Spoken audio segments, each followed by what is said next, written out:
And it's nice to be back. You know, I was here not too long ago. It's nice to be invited back. It says something when you're invited back. It doesn't say everything, but it says something.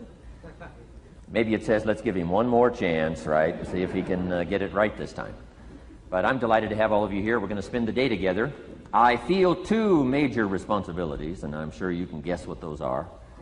Number one is to make sure you get your money's worth, right? When you shell out your cash, especially these days, you want to make sure you get full value for the money you spent.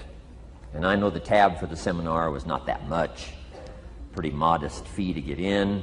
Most of you, your tips for the week, right? So it wasn't that much, but I want you to be able to say when you walk out of here today, it was worth my money. But my biggest responsibility is to make sure you get your time's worth. And the reason I say that is because time is more valuable than money. In fact, you might start your notes with that. Time is more valuable than money. You can get more money, but unfortunately you can't get more time. If somebody asks you to spend your money, that's pretty easy, right? We live in America. We're wealthy. So the money's not the problem. But what if somebody asks you to spend a day, right? You got to think that over carefully. And I know you did. I wouldn't waste one of my days, not for anybody, not for anything. Once I understood how valuable they were, I don't waste any. But to make an investment like today of your money and your time, I appreciate that. Today's going to be costly for me. It's going to cost me one of my days to be here, right? And some money, of course. But, you know, I don't need the money. I take the money, but I don't need the money. But guess what I do need? The time. So I'm here not to just joke with you. I'm here not to just tell some funny stories and give a performance and walk away. I'm here to give you some value, and I want to make it worth your time. I'm going to invest a day. You're going to invest a day. Let's get the most out of it and see what we can walk away with today. Anyway, for you that have not seen me before, just very briefly, let me just tell you my story. I grew up in Idaho, farm country, southwest corner of Idaho. In fact, my father still lives on the old homestead where I grew up. He'll be 89 his next birthday. He still hasn't retired. I'm proud of my dad. He's never been ill. He's really something. I'm trying to get him to retire this year, 88. I'm telling my father, what a good year to retire when you're 88.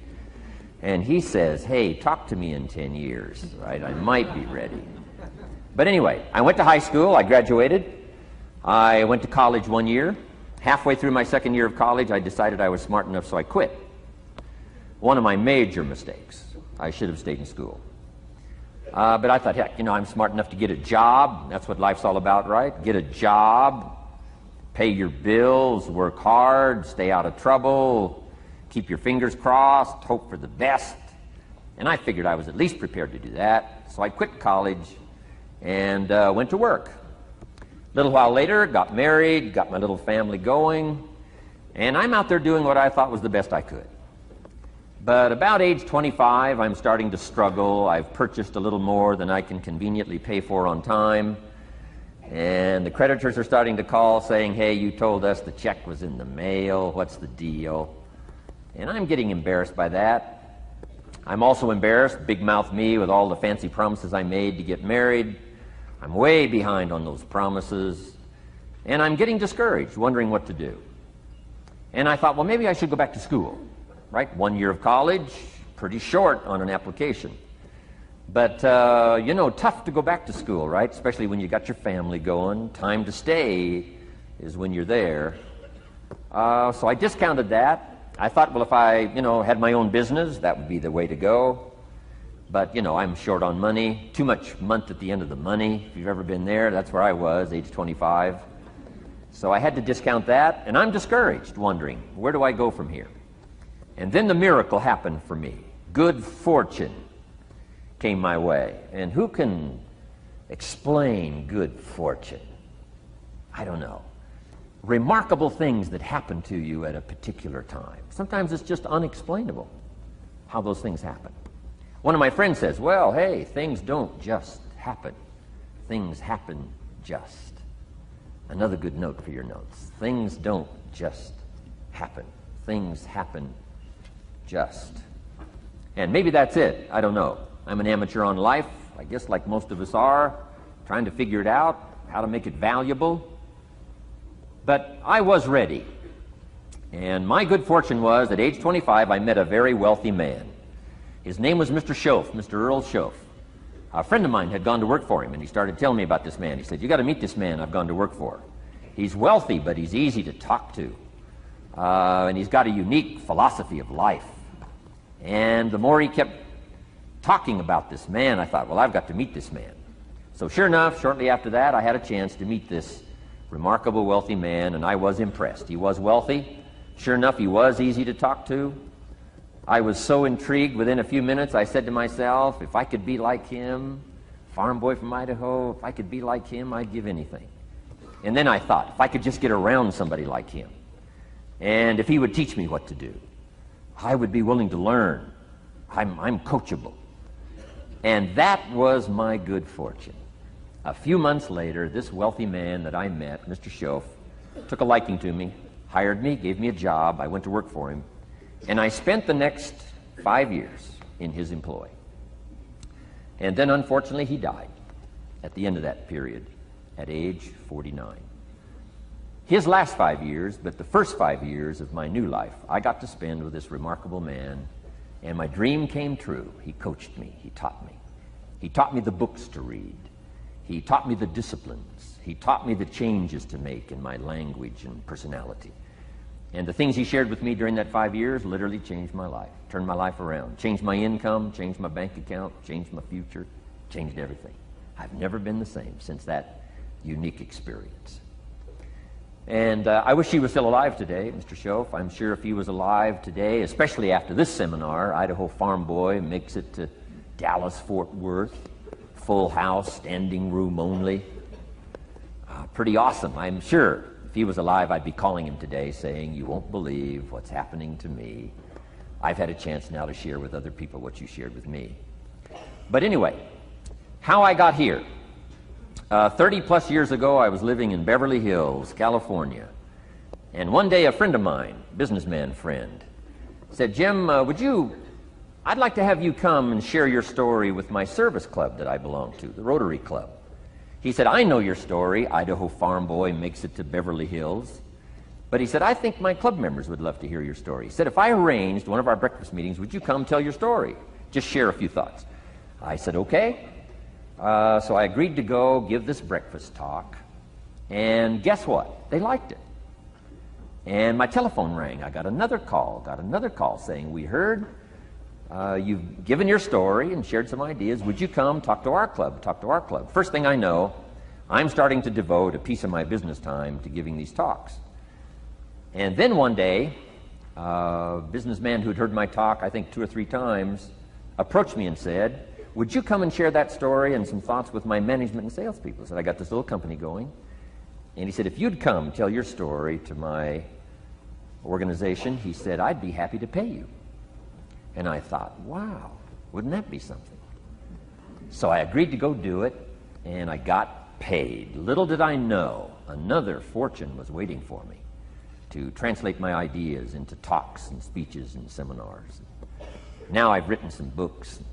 It's on cassette tape, and now I get to travel around the world. Last year I was in Japan and Israel, Spain, Mexico, Australia, New Zealand, France, Germany, Canada, and now Dallas-Fort Worth. So Idaho Farm Boy gets to travel around the world and share his story, and here I am today. Anyway, it's almost too much for me to comprehend from where I started, raised in obscurity, in a little small farm community, and now to be here today is pretty awesome for me. So anyway, that's just a little bit about my story. My story is probably more intriguing for me than it is for you, but I wanted to hear it again, so I thought I would just, bore you with it. Anyway, I don't ask you to be impressed today. I'm the one that's impressed from where I came from to have a chance. But that's the American dream, right? Come true. Chance to start from scratch, start from obscurity, start with pennies, start with nothing, and have a chance to transform your life, change your life, set your goals, and see what you can accomplish. So anyway, that's how I got here. And I'm just delighted that this day has arrived, and I truly want to make it valuable for you. Let's go to work. Here's what I hope you'll find out of this seminar today for your notes. Here's what I hope you'll find. Number one, sincerity. Above all else today, I hope you'll find me sincere. Best place for people to start to communicate is sincerity on both sides. I'm sure you're sincere or you wouldn't be here today, right? To spend this kind of money, to spend this kind of time, roll up your sleeves today, go to work like I am, and get this message. You've got to be sincere. So I assume you're sincere. Now I want you to see me sincere. But I've got a good note for you to make. Sincerity is not a test of truth. Important note to make. Sincerity is not a test of truth. We must not make the mistake of saying he must be right, he's so sincere. That would be a mistake. And here's why. It's possible to be sincerely wrong. So we don't mistake sincerity for truth, right? Sincerity is only a test of sincerity. Truth has to yet be tested by truth, okay? But hopefully you will find me sincere and truthful. Next, a combination of things I hope you'll find here today. Ideas plus inspiration. Ideas plus inspiration. Ideas, business ideas and social ideas and personal ideas, we all need ideas.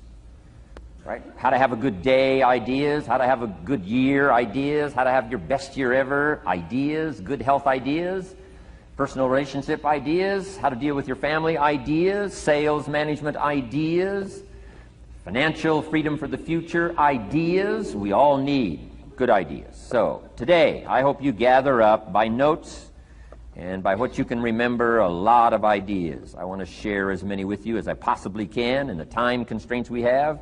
Today is going to go very rapidly. I used to think a day like this was a long day. Found out it's a pretty short day. But I'm going to go as fast as I can, share with you as many ideas as I possibly can. And here's why. Ideas can be life-changing. Ideas can be life-changing. And sometimes all you need is just one more in a series of good ideas. It's like dialing the numbers into the lock. Right? You got 5 or 6 numbers dialed into the lock. The lock still won't come open, but you don't need 5 or 6 more numbers. Maybe you just need one more, and maybe a seminar like this could do it. A sermon could do it. The lyrics from a song could do it. The dialogue from a movie could do it. Conversation with a friend might do it. That one last piece you need, number. Dial it into the lock. That's it. The lock comes open. There's the door for you to walk through. And maybe this seminar today could furnish that for you. One more idea. I know you've come with a lot already. Sometimes we get the impression, I used to have that I only had this much going for me and I needed this much. Usually not true. And I'm sure not true of this audience, where I find you today, as well dressed as you look today. You know, as fine as you are sitting here today. It isn't that, you've got this much going for you and you need this much. I would assume you've got this much going for you, and maybe all you need is just a few more thoughts, ideas, to furnish you some ways and means to turn your life into the dream you want it to be. So, ideas. The seminar is going to be loaded with ideas. I want you to take good notes. But here's what else I hope you'll find here today, and that is inspiration. And who knows the mystery of inspiration? Why some people are inspired and some are not? You were inspired to get here. Some were not. Who knows the mystery of that? I don't know. How come you made it? The rest of them didn't make it. We don't know what that mystery is. Some people turned it down. Some people said it costs too much. Some people said it's going to take too much time. Some people are too busy, right? A lot of different excuses why some are inspired to take advantage of something that comes to town. Others pass it up. We don't know the mystery to that. Here's what I call it. Mysteries of the mind. And I just leave it at that. Some things I don't try to figure out. I take the simple approach now. Right? Some people do and some people don't. I mean, that's about as profound as my philosophy is. Some buy and some don't buy. Some go for it and some don't. Some change and some don't. And if you've been around for a while, you can usually work out the numbers, right? Out of 10, 3 do, 7 don't. Whatever business you're involved in, pretty soon you got this ratio going. The ones that do, the ones that don't. You say, well, why don't the ones that don't, how come they don't? We don't know. I just leave it as a mystery. I used to try to understand all that. I just take the simple approach now. The guy says, this happens to me, this happens to me, this goes wrong for me, and all this stuff goes wrong for me. How come all this stuff happens to me? I say, I don't know, beats me. The best I've been able to figure out is those kind of things always happen to people like you. I mean, right? That's the best I got. I don't know. I'm an amateur on this stuff. What do I know? So just take the simple approach, right? That's how it is. Who knows? Interesting story says the day the Christian church was started. Now, I'm an amateur on the Bible, but best account I can remember, the day the Christian church was started, a magnificent sermon was preached. Great presentation. And if you're a student at all of good communication, it was one of the classic presentations of all times. The sermon, the first day the Christian church was started.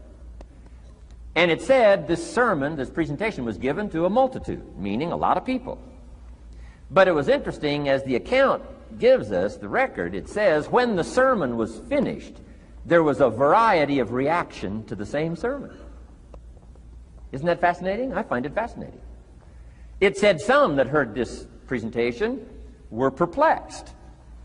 And I read the presentation, it sounded pretty straightforward to me. Said, why would somebody be perplexed with a good, sincere, straightforward presentation?